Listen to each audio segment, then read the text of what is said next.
Well, hello there, and you join us here today to talk about a whole set of new release watches from Omega.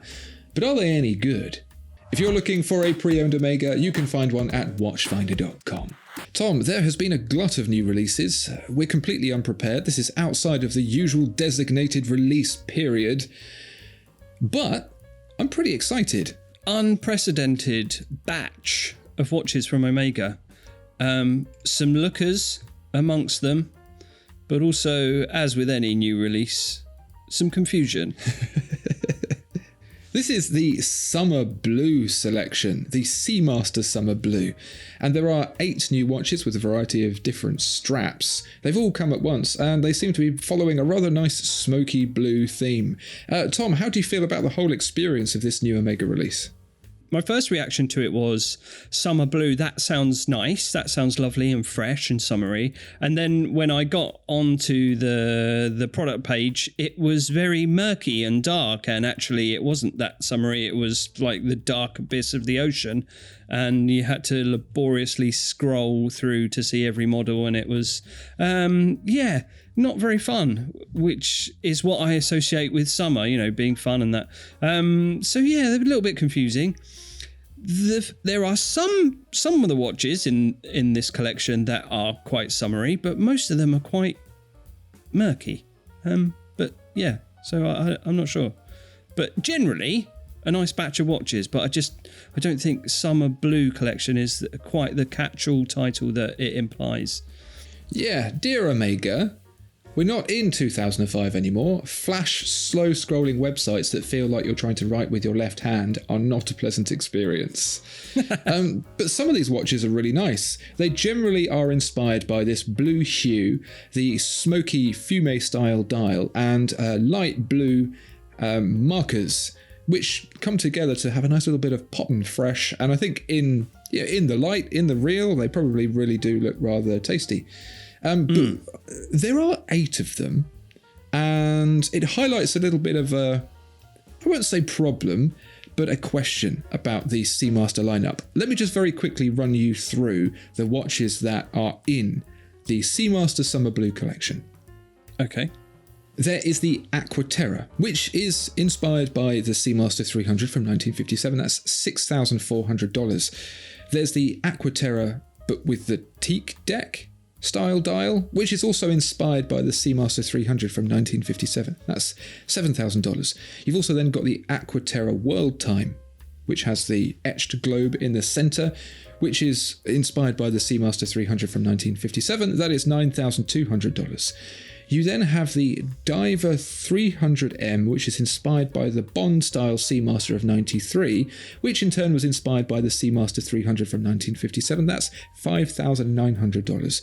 You then have the 300, which is inspired by the Seamaster 300 from 1957. That retails at $6,700. There's the Planet Ocean 600M, which is inspired by the Seamaster 300 from 1957. That's $7,400. You have the Ploprof, which was inspired by the 1971 Ploprof, which was inspired by the Seamaster 300 from 1957 at $14,300. And then there's the Ultra Deep, which is inspired by the 2005 Planet Ocean, which was inspired by the Seamaster 300 from 1957, which is $13,000. Now, Tom. Yes. Let's compare that to Rolex. They have the Submariner, they have the Yachtmaster, which is the fancy version, and they have the Sea Dweller, which you can get in normal, deep sea, or deep sea challenge. The end. Yeah. Why is this so complicated? Well, yeah, I mean, it is complicated, and you could argue that what you've just highlighted there is quite a busy schedule of Seamaster watches. There's quite a lot going on in the Seamaster lineup. Yes. I would say this collection is a handy guide to keep track of all the different Seamasters. But yeah, it's a bit busy, isn't it? It's like Omega really, really took to heart the expression, don't put all your eggs in one basket, because the Rolex collection is several different iterations of the same thing, like evolutions of the same thing for slightly different purposes. But with this, where you've got the Diver 300M and then the Vintage 300 and the Aquaterra, they all feel like just different versions of the same thing. I'm not really sure they're fulfilling different purposes aside from just being like, oh, do you want it slightly different? We also have this, just in case. But then you've got things like the Aquaterra, which has got like the surfboard markers and the round date window. And then you've got, on the other hand, the Aquaterra, which is 41mm with the teak floorboard dial. So it's just like, oh. I really feel for the people working at the Omega store. Let's have one Seamaster. You're allowed one Seamaster, Omega, all right? And you got to bin the rest. So they did have a little bit of fun, though, because on the Ultra Deep, maybe taking inspiration from Grand Seiko here, they have a seabed type texture on the dial. That is beautiful. If you, it is beautiful.